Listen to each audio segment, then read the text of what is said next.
대학 가는데 수능이 필요한가라는 강의를 맡게 된 전일고등학교 교사 김훈입니다. 오늘 강의는 대학 입시에서 수능이 얼마나 중요한지를 수시 전형과 정시 전형의 몇 가지 사례를 들어가면서 설명을 해보도록 하겠습니다. 모집 시기별 분류, 아마 이 화면은 많이 보셨을 겁니다. 수시 모집과 정시 모집에서 수능이 어떤 전형에서 필요한지를 보기 위해서 이 화면을 준비했는데요.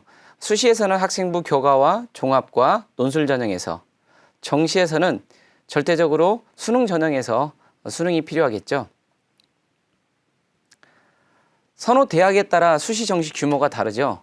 2025학년도 서울 소재 15개 대학, 수도권 소재 전북 지역 대학에 각각 수시와 정시 모집 인원 비율입니다. 수능은 정시에서는 절대적이지만 수시에서도 앞서 말씀드렸듯이 학생부 교과와 종합과 논술에서 반드시 필요한 전형 요소라는 것을 알 수 있습니다. 오늘 강의는 크게 4가지 주제로 설명을 드리도록 하겠습니다. 먼저 대학 수학능력시험의 이해, 그 다음에 수시 모집과 수능, 정시 모집과 수능, 그 다음에 효율적인 학습법 안내 등으로 설명을 하도록 하겠습니다. 먼저 대학 수학능력시험의 이해입니다. 이 화면은 대학 수학능력시험 성적 통지표 예시인데요.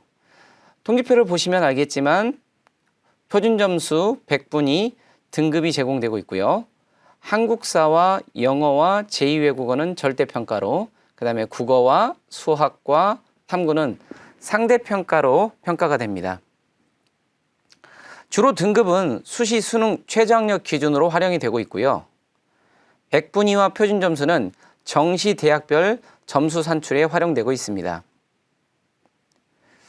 좀 더 자세히 설명해 보자면 수능 성적표에서 원점수는 미공개가 됩니다.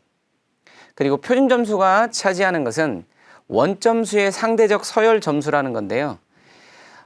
우리가 선택한 선택 과목의 난이도가 다르죠.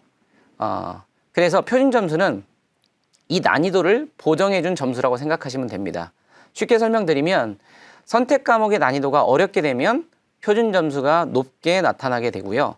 선택 과목의 난이도가 쉽게 되면 상대적으로 표준점수는 낮게 형성이 됩니다. 이거를 표준점수라는 걸로 보정을 했다라고 생각하시면 됩니다. 세 번째 100분위는 특정 점수보다 낮은 점수를 받은 수험생들의 비율입니다. 예를 들어 100분위가 90%란 얘기는 학생보다, 그러니까 시험을 본 학생보다 낮은 점수를 받은 비율의 학생이 90%에 해당된다는 거죠. 즉 100분위는 높을수록 좋은 성적을 받았다라고 생각하시면 됩니다.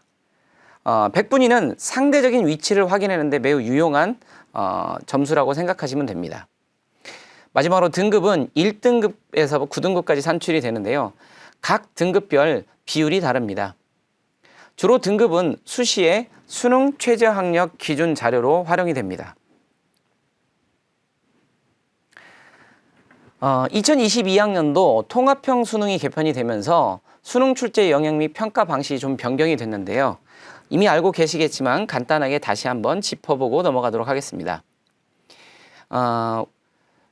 보시면 알겠지만 국어하고 수학은 각각 공통과 선택 과목으로 나뉘어졌고요. 그 다음에 탐구 영역은 17개 과목 중에서 영역별 구분 없이 자유롭게 2과목을 선택하는 형태로 개편이 됐습니다. 또한 국어하고 수학, 그 다음에 탐구 영역은 상대평가로, 영어하고 한국사, 제2외국어는 절대평가로 실시가 됩니다. 수능 출제 영역을 자세히 보시면 국어의 공통과목인 독서와 문학, 선택과목인 화법과 작문, 언어매체, 수학의 공통과목인 수원수투, 그 다음에 선택과목인 확률과 통계, 미적, 기하 등, 그 다음에 다양한 탐구 과목의 대부분 80% 정도가 2학년 때 배우게 되죠. 물론 각 학교의 교육과정 편성표에 따라서 이 수능 출제 범위에 해당되는 과목들이 2학년 때까지 90%를 배우는 학교도 있을 것이고 80%를 배우는 학교도 있을 것입니다. 중요한 건 대부분의 수능 출제 과목이 2학년 때까지 저희가 학교 교육과정에서 배우게 된다는 겁니다. 이 통합형 수능에 대해서 조금 더 자세히 설명을 좀 드리면 특히나 이 통합형 수능에서 가장 크게 바뀐 게 국어와 수학 과목입니다. 국어와 수학은 공통 과목과 선택 과목의 구조로 되어 있는데요. 공통 과목은 국어는 독서하고 문학이고 선택 과목이 화법과 작문과 언어와의 매체, 수학은 수원수투가 공통이고 확률과 통계, 미적, 기하가 선택 과목입니다. 공통 과목은 어떤 과목을 선택하든지 동일한 과목을 보기 때문에 공통 과목의 점수는 원점수를 그대로 활용할 수가 있습니다. 반면에 선택 과목은 서로 다른 선택 과목이고 그다음에 선택 과목의 난이도가 다르기 때문에 점수를 조정을 해야 됩니다. 따라서 통합형 수능에서 국어하고 수학은 공통 과목 점수를 활용한 선택 과목 점수 조정 작업을 통해서 표준 점수를 산출하는데요. 좀 간단하게 예를 들어 설명을 드리자면 수학의 확률과 통계하고 미적을 선택한 학생들의 공통 과목 점수의 평균과 표준 편차를 이용하여 선택 과목인 확률과 통계나 미적의 점수를 조정해 주는 거죠. 따라서 공통 과목의 평균 성적이 높은 집단이 선택 과목의 점수를 조정해서 더 높은 표준 점수를 맞을 확률이 높아지는 겁니다. 그렇게 되면 이 통합형 수능에서 과연 어떤 과목을 선택하냐에 따라서 유불리가 좀 달라질 수가 있습니다. 최근 2년간 통합형 수능이 진행된 거에 성적을 분석해 본 결과 수학교과 같은 경우에는 미적과 기하를 선택한 아이들이 확률과 통계를 선택한 아이들보다, 국어 같은 경우는 언어 매체를 선택한 집단이 화법과 작문을 선택한 집단보다 조금 더 표준 점수에서 유리하다는 게 나타나고 있습니다. 그러나 선택의 유불리가 있다 하더라도 본인이 잘할 수 있는 과목을 선택해서 최대한 노력을 해서 좋은 점수를 맞는 것이 수능에서는 좀 더 유리할 거라 판단됩니다. 그렇다면 대입에서 수능은 어떻게 활용되느냐? 일단 수시에서는 앞서 말씀드렸듯이 수능 최저학력 기준을 활용한 지원 전략 수립에 활용이 됩니다. 예를 들어 내가 목표하는 대학의 수능 최저학력 기준이 2개 영역 합 5라고 한다면 제가 수능에서 최소 2개 영역에서는 5등급 이내의 성적을 낼 수 있어야 그 대학을 지원할 수 있는 겁니다. 즉 내가 목표하는 대학의 수능 최저학력 기준의 통과 여부를 가지고 수시 지원 전략을 세워야 된다는 겁니다. 두 번째로 정시 지원 전략인데요. 정시 같은 경우는 활용 지표와 영역별 반영 비율에 따라서 정시 지원 전략을 세워야 됩니다. 이유는 영역별 유불리가 발생하기 때문이고요. 영역별 반영 비율에 따라서 대학별 환산 점수가 달라지기 때문입니다. 그래서 대입에서 수시에서는 크게 수능 최저학력 기준으로, 정시에서는 영역적 유불리를 통한 환산 점수에 따른 지원 전략에 각각 수능이 활용된다고 생각하시면 됩니다. 예를 들어 보겠습니다. A 대학의 지역균형 저형에서 수능 최저학력 기준이 2개 영역 합 5일 때 학생들은 이 최저학력 기준을 맞출 수 있는 학생들이 이 대학을 지원할 수 있겠죠. 만약에 수능 최저학력 기준을 통과를 못한다면 그거는 최소한의 입학 자격 기준 조건을 통과하지 못한 거기 때문에 아무리 내신 성적이 좋아도 불합격 처리가 된다는 것입니다. 두 번째로 정시 모집에서 대학별 환산 점수 사례인데요. 이 예시로 드는 대학은 활용 지표를 100분의 1을 활용을 했고요. 그 다음에 영역별 반영 비율을 봤을 때 수학이 가장 많은 반영 비율을 수학을 가장 높게 반영을 하고 있습니다. 또한 탐구도 한 과목을 반영하고 있죠. 그래서 A 학생과 B 학생의 100분의 1을 가지고 한번 비교를 해보겠습니다. 먼저 A 학생은 국어와 수학과 탐구 두 개 평균 100분의 2가 209.5고요. B 학생은 국어와 수학과 탐구 두 과목 평균 100분의 2가 200입니다. 즉 단순 100분위의 합으로 놓고 봤을 때 A 학생이 B 학생보다 9.5 정도 100분위가 높죠. 그런데 이 두 학생을 이 대학의 환상 방식으로 반영 비율을 넣어서 환산을 했을 때 수학이 높은 B 학생이 오히려 전체 100분위에서는 9.5가 낮지만 대학 환산 100분위에서는 더 높은 점수를 받게 됩니다. 그래서 실제 이 두 학생이 지원했을 때, 이 A 대학에 지원했을 때 B 학생은 합격을 하고 A 학생은 불합격하게 되죠. 따라서 정시에서는 활용 지표, 그다음에 반영 비율에 따라서 그 유불리를 가지고 지원 전략을 세워야 된다는 걸 알 수 있습니다. 두 번째입니다. 수시 모집에서 수능의 영향력입니다. 자, 수시는 학생부 교과, 학생부 종합 논술 전형이 있습니다.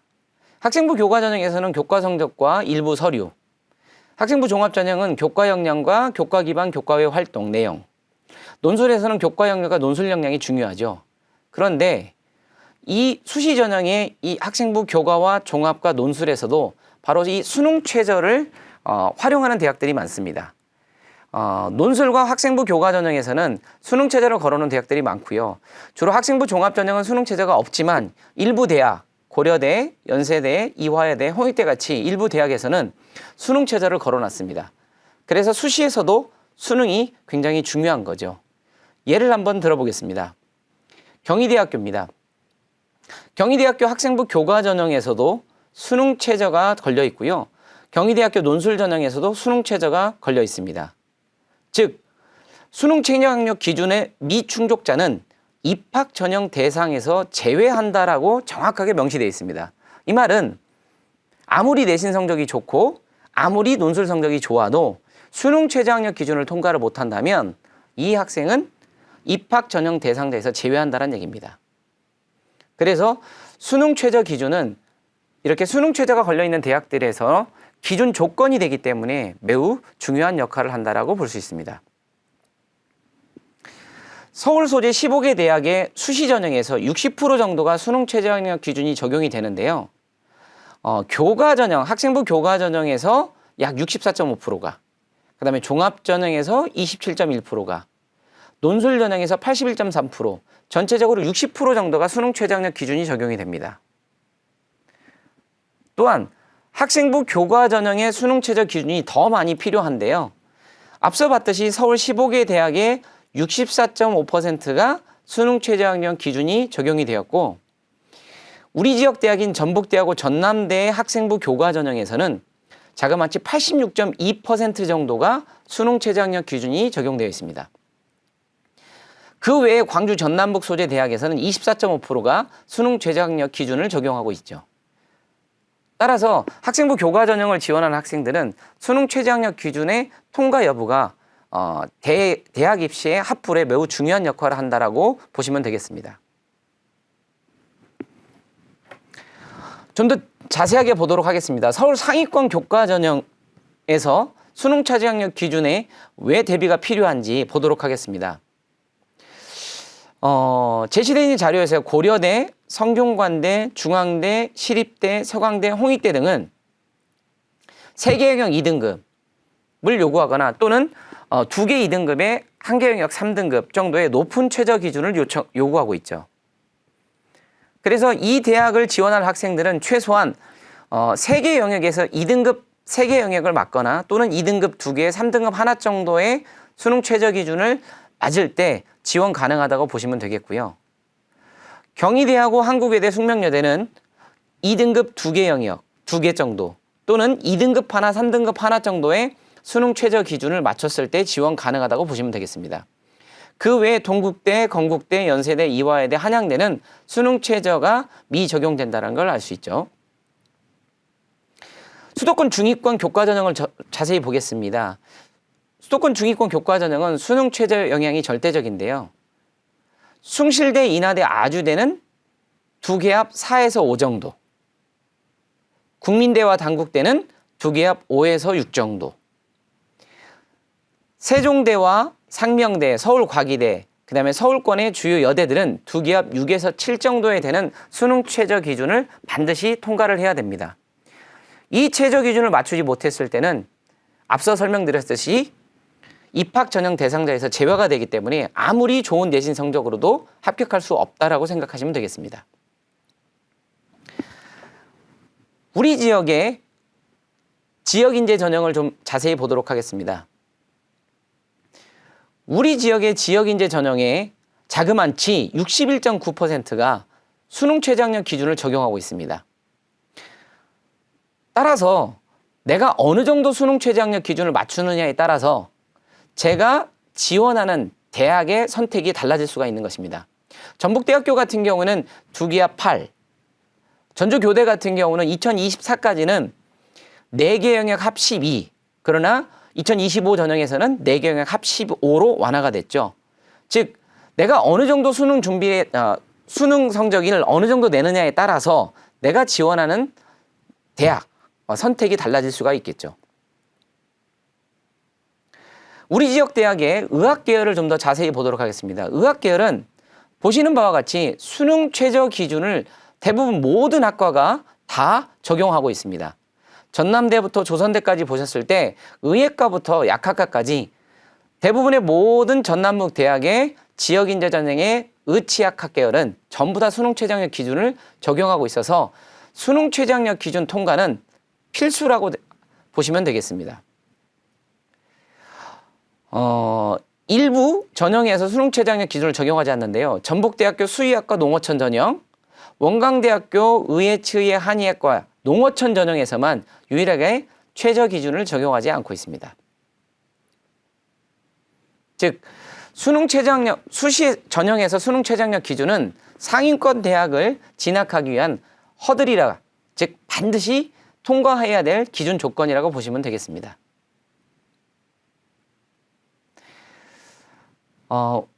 우리 지역의 대표 거점 대학인 전북대학교와 학생부 교과 전형의 수능 최저학력 기준을 간단히 보시면 대부분의 인문자연 모집 단위 전체가 2기합 8을 요구하고 있고요.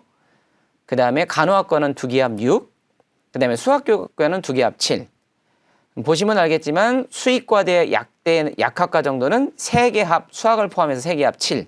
치의학과는 수학을 포함해서 3개합 6. 그 다음에 의예과가 가장 높죠. 지역인재와 큰 사람 전형은 4개합 6. 그 다음에 일반 전형은 4개합 5라고 하는 높은 수능 최저 기준을 요구하고 있습니다.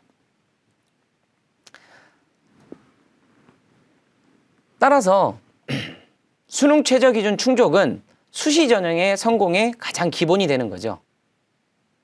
보시면 알겠지만 2개 영역 2등급 정도를 맞춘 학생들은 서울 중상위권 대학을, 2개 영역 3등급을 맞춘 학생들은 서울 중위권 대학을, 3개 영역 2등급을 맞추는 학생들은 서울 상위권 대학을, 그 다음에 1등급 3개 정도를 맞추는 학생들은 의치학학 계열을, 4등급 2개 정도를 맞춘 학생들은 거점 국립대학에 지원 가능한 성적이고요. 바로 이 정도 최저 기준을 맞췄을 때 수시에서 우리가 합격 대상자가 될 수 있다고 보시면 되겠습니다. 수능 최저 기준 적용 여부에 따라서 합격성이 달라지는데요. 한양대하고 고려대를 보겠습니다. 일반적으로 고려대학교가 더 상위권 대학인데 실제 학생부 교과 전형의 등록자 70% 컷의 내신 성적을 봤을 때 오히려 한양대학교의 내신 성적이 더 높게 나타납니다. 그 이유는 한양대학교는 수능 최저학력 기준이 없고 고려대학교는 3개합 6과 7이라는 높은 최저학력 기준을 두고 있기 때문에 고려대학교가 더 상위권 대학이지만 실제 교과 전형의 등록자 70% 컷이 더 내신 성적이 낮게 형성되는 걸 볼 수 있습니다.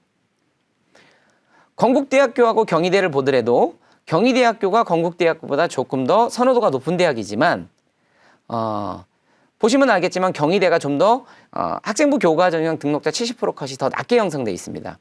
그 이유도 건국대학교는 수능 최저학력 기준이 없고 경희대학교는 수능 최저학력 기준이 있기 때문이죠.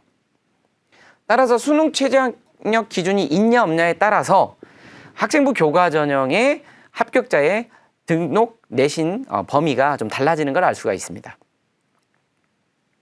고려대를 한번 보겠습니다. 고려대를 갈 때 내신이 매우 중요하죠. 학생부 교과 전형에서. 그러나 수능 최저 충족률도 매우 중요합니다. 따라서 수능이 중요한 겁니다. 2022학년도에는 학교 추천 전형과 일반 전형의 각각 수능 최저 충족률이 42.8%와 48.1%였는데 2023년도에서는 62.4%와 54.8%였죠. 요거를 좀 더 자세하게 인문계열의 단과대별로 봤을 때 인문계열의 단과대 전체 평균은 58.2%의 수능 최저 충족률을, 자연계열의 단과대 평균 전체 평균의 수능 최저 충족률은 65.3%입니다. 즉 내신도 중요하지만 수능 최저 충족, 즉 수능이 무엇보다도 중요하다는 것을 알 수 있습니다. 세 번째 예로 수능 최저 충족에 따라서 합격 가능성이 매우 높은 사례도 있는데요. 강원대학교 교과전형을 한번 사례를 들겠습니다. 강원대학교 교과전형의 정치외교학과부터 수학교육과까지 실질적인 경쟁률입니다. 5.3대 1에서부터 많게는 27.7대 1까지 있는데요. 수능 최저를 적용했을 때 충족 인원 대비 경쟁률은 실질 경쟁률의 절반 또는 3분의 1로 떨어지는 걸 볼 수 있습니다. 이거를 다시 충원 합격 선발 인원까지 적용했을 때는 경쟁률이 더 떨어지는 걸 볼 수 있죠. 예를 들어서 정치외교학과는 9명 모집에 93명이 지원해서 경쟁률이 10.3대 1이었지만 수능 최저를 적용했을 때는 41명이 충족했기 때문에 경쟁률이 4.6대 1로 줄어들죠. 그러나 충원 합격 인원은 15명과 모집 인원 9명을 더해서 실제 최종 선발 인원이 24명이죠. 그러면 충족 인원 49명 중에서 24명을 선발했기 때문에 경쟁률이 다시 1.7대 1까지 줄어들게 됩니다. 특이한 사례를 보면 수학과를 볼 수 있는데요. 수학과는 모집 인원 6명에 32명이 지원해서 5.3대 1이었지만 수능 최저 충족 인원 17명을 놨을 때 바로 경쟁률이 2.8대 1로 줄어들죠. 그러나 충원 인원이 11명이었기 때문에 실제 최종 선발 인원은 6명과 11명을 더해서 17명. 즉, 이 말은 뭐냐? 충족 인원 17명 전체 다가 합격하게 돼서 실질 경쟁률이 1.0대 1이 된 겁니다. 이러한 사례는 많지는 않을 것입니다. 그러나 수능 최저를 통과했을 때 경쟁률이 낮아지게 되고 실질적으로 합격 가능성도 매우 높아지게 된다는 걸 알 수 있는 대표적 사례로 볼 수 있습니다. 마지막으로 중앙대 논술 전형의 실질 경쟁률 사례인데요. 논술은 보시다시피 경쟁률이 매우 높습니다. 특히나 의약학부 경쟁률은 196.6대 1이라고 엄청난 경쟁률을 보이고 있죠. 그러나 실질적으로 수능 최저 통과를 한 학생들을 놓고 봤을 때는 경쟁률이 14.3대 1로 줄어듭니다. 즉, 의약학 계열을 지원한 학생 중 실제 수능 최저 통과한 학생들은 8%밖에 되지 않은 거죠. 실제 인문 계열은 10%, 자연 계열은 25%. 즉, 이게 갖고 있는 의미가 뭐냐면 수능 최저를 통과를 하게 되면 실질적인 경쟁률은 낮아져서 그만큼 합격 가능성을 높일 수 있다는 거죠. 즉, 몇 가지 수시에서 과연 수능이 얼만큼 필요한지를 사례를 통해서 봤듯이 수시 전형에서는 학생부 교과 전형, 그 다음에 충원 합격, 그 다음에 학생부 종합과 논술 전형에서도 이 최저 기준을 통과를 한다면 실질적으로 수시에서 합격 가능성을 매우 높이고 충원 합격될 가능성을 매우 높일 수 있다라고 볼 수 있습니다. 자, 다음으로 정시 모집에서의 수능의 역할입니다. 정시 모집에서는 수능 성적이 절대적인 영향을 미치죠. 따라서 매년 한국교육과정평가원에서 발표하는 수능 출제 경향에 대해서 저희가 체크해 볼 필요가 있습니다. 올해 2024 수능 출제의 경향은 크게 세 가지로 요약할 수 있는데요. 첫 번째, 킬러 문항 없이 변별력을 갖출 것이라고 얘기했습니다. 이 말은 초고난도 문제 출제를 지향하고 변별력을 위해 중간 난이도 문제 난도를 상승시키겠다는 얘기입니다. 이는 곧 중위권 체감 난이도가 상승할 가능성이 높다는 의미입니다. 두 번째로 선택 과목 간 표준 점수 차이를 줄이도록 최대한 노력하겠다는 내용입니다. 이는 2023 수능에서 국어하고 수학의 표준 점수 차이가 크게 벌어진 사례가 있었습니다. 즉, 올해는 그 표준 점수 최고점 차이를 줄이겠다는 얘기입니다. 그 말은 올해는 국어 난이도가 다소 상승할 가능성이 상승시켜서 국어와 수학 과목 간의 표준 점수 최고점 차이를 줄이겠다는 내용이고요.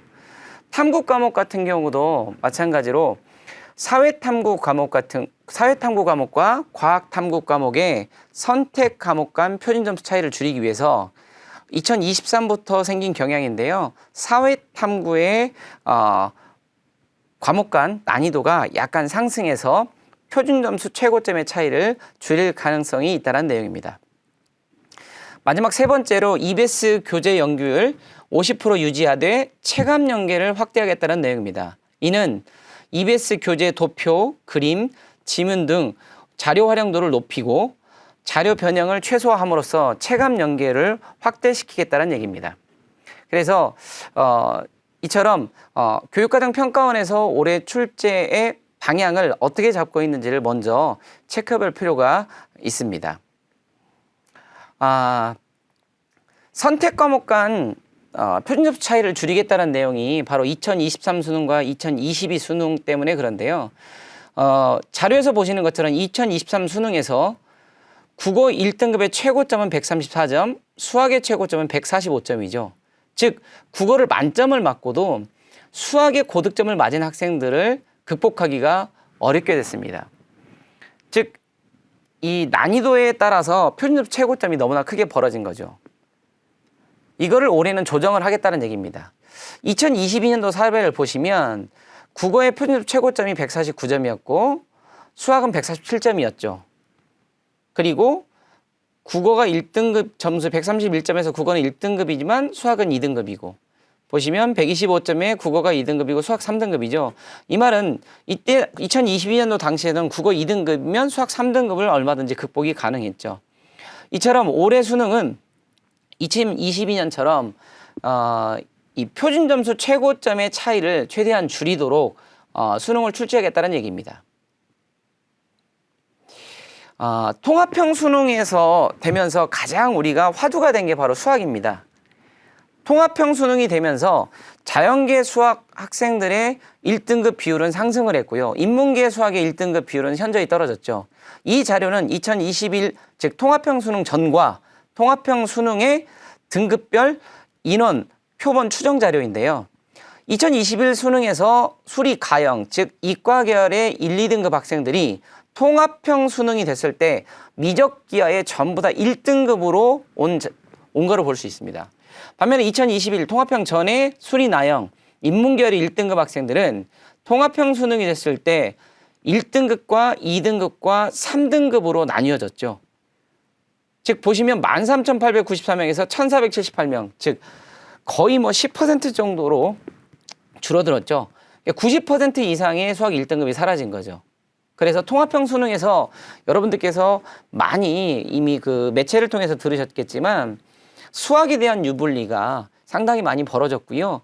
자연계 수학 학생들이 자연계 수학을 하는 학생들이 즉 자연계 수학보다 수학을 잘하는 학생들이 월등히 유리해진 구조로 바뀌었다고 보시면 되겠습니다. 이러한 것이 바로 이 정시에서 통합형 수능이 바뀌면서 생긴 변화이고요. 이 수학에서의 또 다른 문제점이 여학생들이죠. 여학생들은 수학에 대한 경쟁력이 더 떨어졌습니다. 보시면 성별 응시 비율은 남자와 여자가 52대 48로 거의 5대 5지만 2022 수능과 2023 수능에서 1등급에서 남녀의 비율을 비교해보면 여자가 3분의 1, 2등급에서도 거의 절반밖에 되지 않습니다. 따라서 이 통합형 수능이 되면서 여학생들의 수학 경쟁력이 좀 더 떨어졌다. 그러면 지금부터의 수능을 대비할 때 여학생들은 더 적극적인 대비 방안이 필요하다고 볼 수가 있겠습니다. 정시에서의 수능은 영역별 반영 비율에 따른 대학별 환산 성적이 절대적으로 영향을 주죠. 따라서 우리가 우리나라의 대표적인 고려대학교, 서울대학교, 연대 인문과 자연계의 각각 영역별 반영 비율을 통해서 과연 어떠한 성적대를 갖고 있는 학생들이 바로 이 대학들을 지원할 때 유불리가 나타나는지를 한번 보도록 하겠습니다. 먼저 고려대학교, 서울대, 연대 인문계열인데요. 보시면 알겠지만 수학은 반영 비율이 대체적으로 높습니다. 반면에 탐구를 보시면 고려대학교, 연대를 보시면 고려대학, 서울대는 탐구 반영 비율이 높은 편이지만 연대는 16.7% 낮죠. 그랬을 때 고대와 연대를 지원하는 풀의 약간의 차이가 연세대학교는 국어나 수학은 높지만 탐구가 좀 낮은 성적 학생들이 많이 지원할 거고요. 고려대학교는 지금 탐구 성적이 높은 학생들이 지원할 가능성이 높죠. 자연계열을 비교하면은 보시면 알겠지만 수학 반영 비율이 매우 높습니다. 고려대학교 인문보다 서울대학교 자연계열이 수학 반영 비율이 더 높고요. 서울대는 인문 자연 통합 상관없이 수학 반영이 매우 높은 편이고요. 연대는 인문하고 자연 수학 반영 비율은 동일하지만 뭐가 차이가 나냐? 탐구 반영 비율이 거의 2배 가까이 상승하죠. 그래서 자연계열에서 연세대학교는 수학과 탐구 반응 비율이 높다. 반면에 뭐가 낮냐? 국어 반응 비율이 낮죠. 그러면 자연계열에서 고대와 연대의 차이점은 연대를 지원할 학생들은 수학과 과학을 잘하지만 국어 성적이 조금 낮은 학생들이 연대를 지원할 가능성이 높죠. 그래야 자기가 실제 대학별 환산 성적에 더 높은 점수를 맞기 때문입니다. 서울대는 인문 자연 통합 상관없이 수학을 잘하는 학생들이 절대적으로 유리하다고 보시면 되겠습니다. 실제 이러한 사례를 좀 인문과 자연으로 나눠가지고 대학별, 계열별로 영역별 점수 차이가 어떻게 나타나는지를 한번 좀 더 자세하게 보도록 하겠습니다. 대체적으로 인문 계열은 국어의 영향력이 가장 큽니다. 그래서 보시면 알겠지만 연세대, 시립대, 고려대, 성균관대, 이화여대 모두 다 국어가 가장 큰 영향력을 미친다는 걸 볼 수 있죠. 그런데 특이한 사례가 있죠. 서강대를 보시면 서강대는 인문 계열이지만 수학 반영 비율이 높다 보니까 수학의 영역이 가장 큰 영향을 주고 그 점수 차이가 크게 벌어지는 걸 볼 수 있죠. 반면에 탐구는 가장 적게 반영되다 보니까 반영되는 비율이 적다 보니까 탐구의 영향력은 크게 줄어들고 있습니다. 시립대를 보시면 시립대도 마찬가지, 시립대나 나머지 연대, 고대, 성균관대, 이화여대는 국어가 가장 큰 영향력을 주고 시립대와 연대는 탐구가 영향력을 가장 적게 주죠. 이번에는 동일 대학 내에서도 계열별로 한번 차이를 보면 한양대학교 상결계열과 인문계열입니다. 영역별 점수가 뭐가 가장 큰 영향을 주냐? 상경계열은 수학에 가장 큰 영향을 주죠. 반면에 인문계열은 국어가 가장 큰 영향을 줍니다. 이거는 상경계열은 수학 반응 비율이 높고 인문계열은 국어 반응 비율이 높다는 얘기입니다. 그래서 동일 대학 내의 상경과 인문 또는 사회와 인문을 비교를 해보면 모든 사회 상경과 인문을 봤을 때 사회 상경은 수학이, 인문은 국어가, 경희대도 마찬가지로 사회는 수학이, 인문은 국어가 더 영향력을 미치고요. 영향을 덜 미치는 과목은 아무래도 반영 비율이 적은 거겠죠. 그래서 중앙대 같은 경우는 탐구 반응 비율이 낮기 때문에 탐구의 영향력이 낮게 형성되는 걸 볼 수 있습니다. 자연계열입니다. 자연계열은 대체적으로 수학은 반영 비율이 높기 때문에 기본적으로 수학은 가장 큰 영향을 미치고요. 그 외에 국어나 탐구가 어떻게 영향을 미치는가를 좀 보도록 하겠습니다. 한양대하고 서강대 사례를 좀 보겠습니다. 둘 다 수학이 반응 비율이 높기 때문에 수학의 영향력이 가장 큰데요. 한양대는 두 번째로 영향력을 큰 것은 탐구 과목이죠. 반면에 서강대는 국어입니다. 그리고 한양대는 가장 영향력이 덜 미치는 과목이 국어입니다. 반면에 서강대는 탐구죠. 즉 이것은 한양대와 서강대의 영역별 반영 비율이 다르기 때문에 나타나는 현상이고요. 시립대, 동국대, 홍익대를 비교해도 마찬가지입니다. 수학이 기본적으로 자연계열은 전부 다 영향력이 가장 큰 반면에 두 번째 영향력이 큰 과목들은 여기서 보시면 시립대는 영어, 동국대는 국어와 영어, 예를 들어서 홍익대는 영어인데요. 가장 영향력이 적은 거, 홍익대 같은 경우는 국어 반응 비율이 낮기 때문에 국어가 가장 영향력이 적고요. 동국대 같은 경우는 탐구 반응 비율이 낮기 때문에 탐구의 영향력이 가장 낮습니다. 그래서 이것은 즉 내가 갖고 있는 수능 성적에서 어떤 영역이 낮고 어떤 영역이 높냐에 따라서 지원하는 대학의 풀이 달라진다고 볼 수 있죠. 한마디로 대학의 환산 성적이 높은 쪽으로 지원하는 것이 합격 가능성이 높은 것입니다. 세 번째 영어입니다. 영어는 절대평가이기 때문에 학생들이 좀 소홀히 하는 경우가 있는데요. 2022 수능에서 영어 1등급 비율이 6.3%, 2023 수능에서는 7.8%였죠. 사실 절대평가임에도 불구하고 영어는 1등급 맞기가 매우 어렵습니다.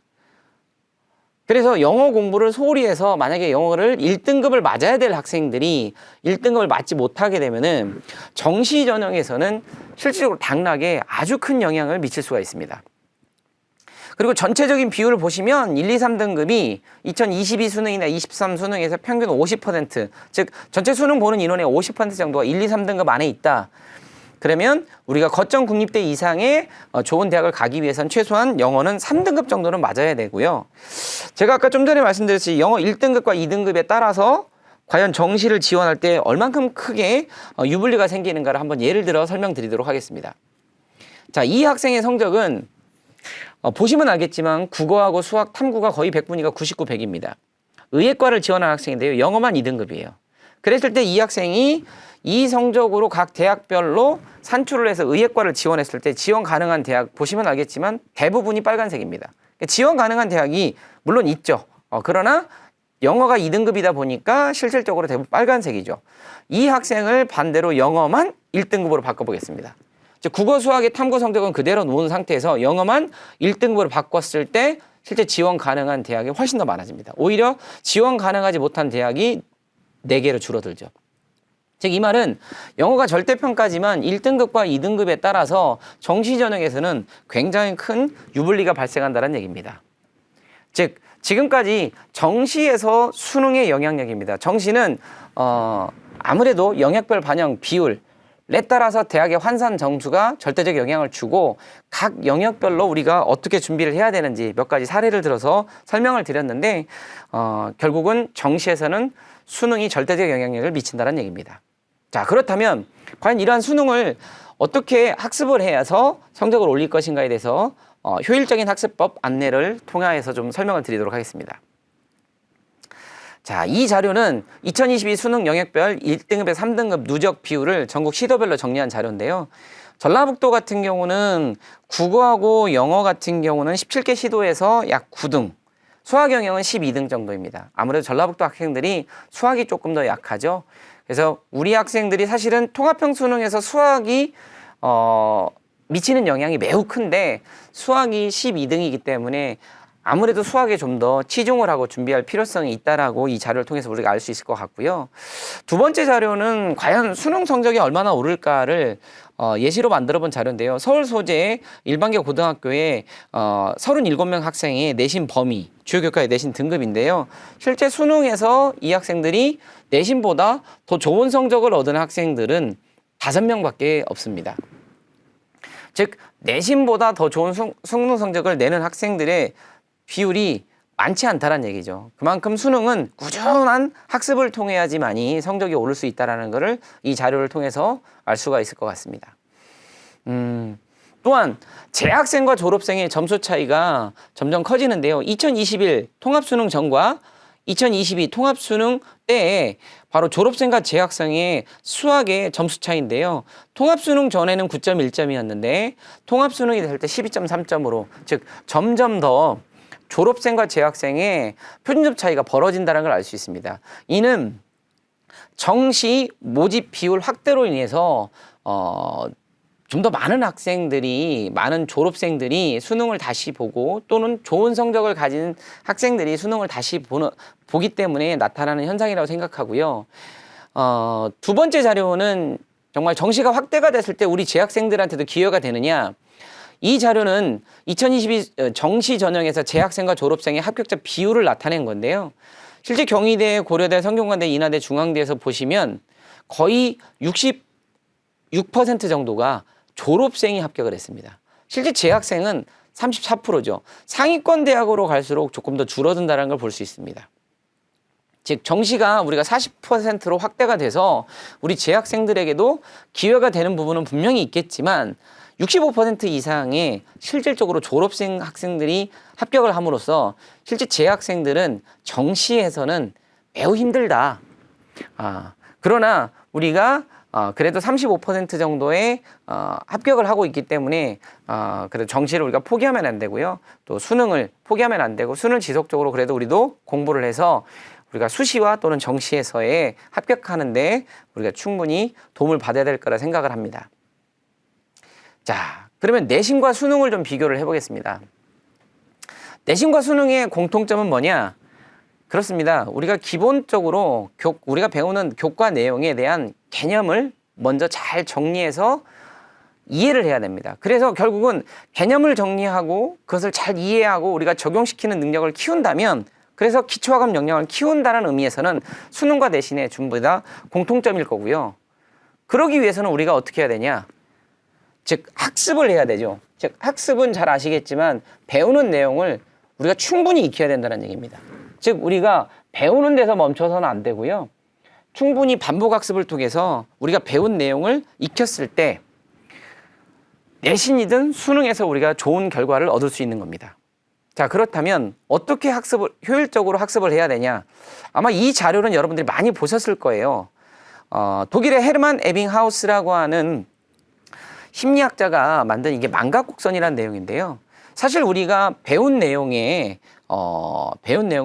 어느 정도까지 기억할 수 있는가를 나타낸 그래프입니다. 실제 실험을 통해서 해봤더니 배운 내용을 우리가 20분만 지나도 우리가 전체 배운 내용의 40% 정도를 기억을 못하게 되고요. 1시간이 지나게 되면은 우리가 학습한 내용의 50% 정도가 기억을 하지 못하게 된답니다. 한 달이 지나게 되면 보시면 알겠지만 내가 배운 내용의 20% 정도밖에 제 머릿속에 남지 않게 된다는 얘기죠. 그렇다면 헤르만 에빙하우스는 그럼 어떻게 하면 우리가 좀 더 많은 내용을 기억할 수 있겠느냐라고 하는데요. 그래프를 보듯이 반복 학습입니다.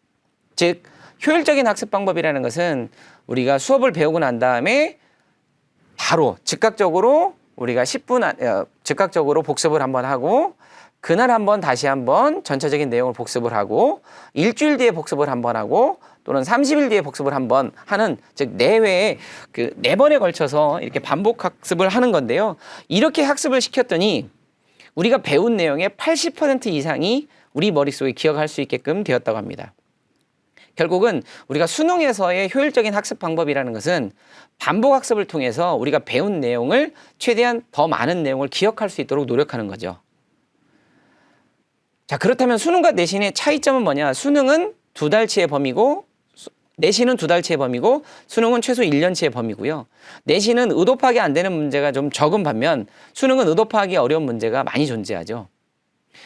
즉 통모의고사 문제풀이를 통한 누적 범위 공부가 바로 기본이 돼야 된다는 얘기입니다. 이게 무슨 말이냐? 사실 우리가 3월부터 6월, 9월, 11월까지 모의고사 시험 범위가 있는데요. 우리는 이 시험 범위가 계속 누적이 된다는 걸 알 수 있습니다. 즉 3월의 시험 범위와 6월의 시험 범위를 보면 6월은 3월의 시험 범위가 누적돼 있고 9월은 3월과 6월의 시험 범위가 누적돼 있죠. 즉 이 누적된 범위에 있는 내용을 반복 학습을 통하여서 우리가 배운 내용을 최대한 많이 기억하도록 노력하는 것이 즉 수능에서 좋은 성적을 받는 지름길이라고 생각을 합니다. 자, 그럼 포인트 2. 학평을 활용한 수능 대비 방안인데요.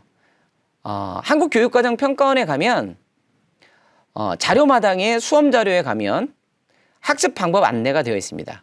즉 수능을 이렇게 출제한다, 이렇게 공부해야 하는 내용을 이 학습 방법 안내를 통해서 알 수 있는데요.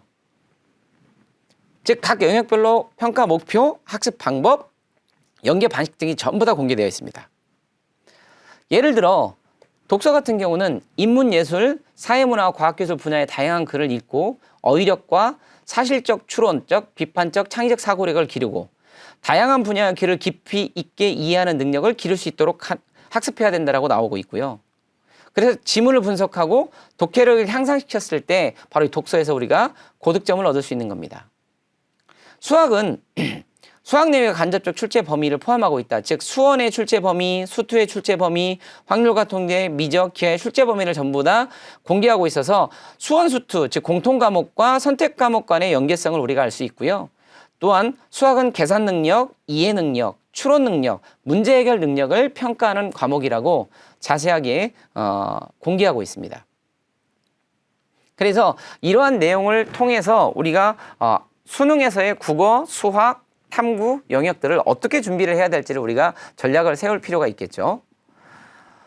수능 성적 관리는 모의고사 성적표를 활용하면 도움이 되십니다. 이 표는 전국 학력평가 성적표인데요. 보시면 알겠지만 등급이 제시되죠. 이 등급은 수시 수능 최저학력 기준의 충족 요건으로 우리가 활용하면 되고요. 그 다음에 100분위는 정시 지원 가능권으로 보시면 됩니다.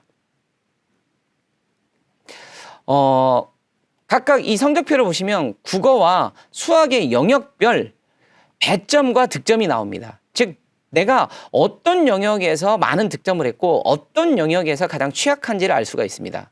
뿐만 아니라 국어나 수학, 영어, 탐구 영역의 정답률을 통해서 실질적으로 내가 어떤 문제를 많이 틀렸고 어떤 문제를 실수를 많이 했는지, 어떤 문제를 제가 잘하는지, 어떤 단원의 문제를 제가 잘 푸는지를 알 수가 있습니다.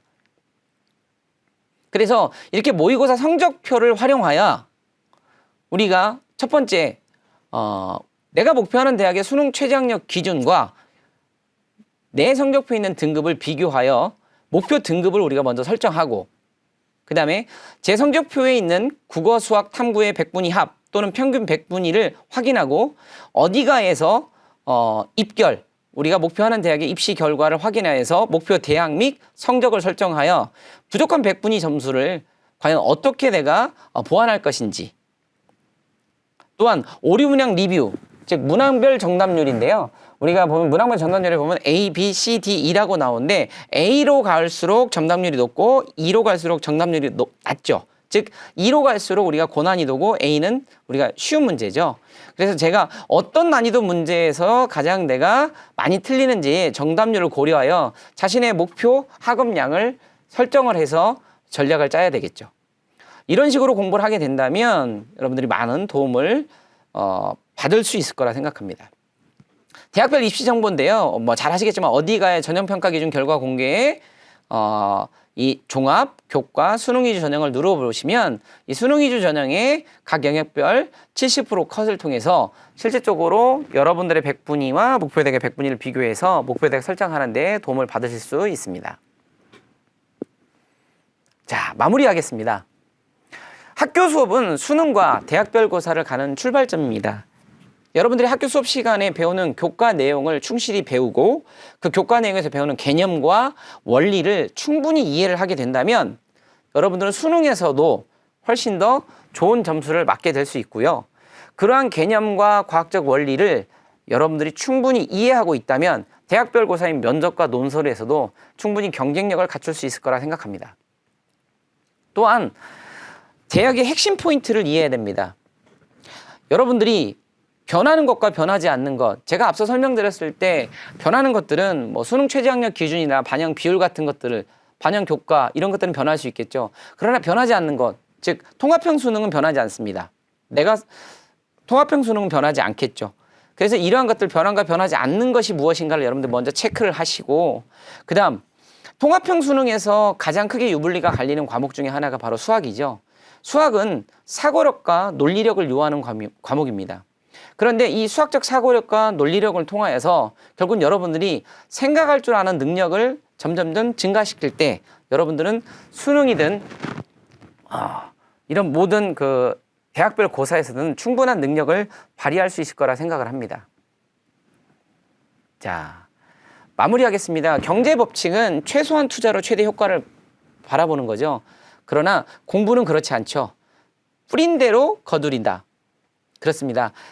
공부는 여러분들이 수능 공부도 마찬가지입니다. 수능 공부가 됐건 내신 공부가 됐건 이 공부는 여러분들이 얼만큼 꾸준하게 학습을 하고 나의 가장 취약한 부분을 잘 보완할 것인가에 따라서 결국은 좋은 결과가 나올 거라고 생각을 합니다. 그래서 저는 오늘 과연 수능이 필요한지, 대입에서 수능은 이미 수시와 정시를 나눠 설명드렸듯이 반드시 필요합니다. 그리고 수능이라는 것을 공부하는 게 쉽지는 않습니다. 그러나 여러분들이 포기하지 않고 꾸준히 학습을 하고 자기의 부족한 점을 보완해서 노력을 한다면 분명히 좋은 결과가 있을 거라 생각을 하고 대학 입시에서도 아마 분명히 여러분들이 승리하실 거라 생각합니다.